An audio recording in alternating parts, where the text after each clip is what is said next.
Once upon a time, in a little town called Lushville, lived a curious boy named Timmy. He had a special friend, a magical ivy named Ivy, who grew in his backyard. One day, Timmy found Ivy looking wilted and sad. He asked, "Why are you looking so down, Ivy?" Ivy replied, "I've become a poison ivy, Timmy, and I'm afraid to hurt anyone who touches me." Timmy felt sorry for Ivy and promised, "I'll find a way to help you, dear friend." With a book in his hand, Timmy set off on a quest to find a solution. He visited the wise old owl, the chatty squirrel, and the friendly snail, but no one seemed to know how to help.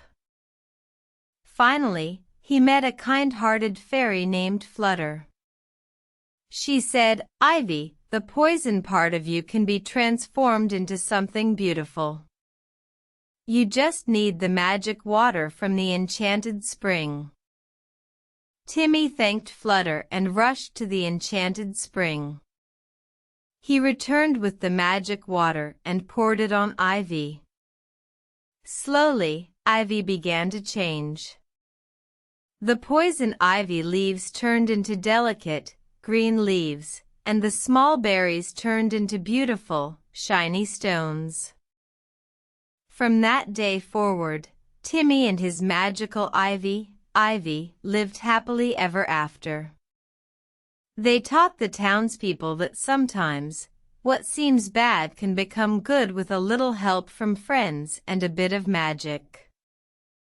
And whenever someone from Lushville passed by Timmy's house, they would see Ivy waving at them with her new, beautiful leaves, reminding everyone that even the most unlikely of friends can teach us valuable lessons.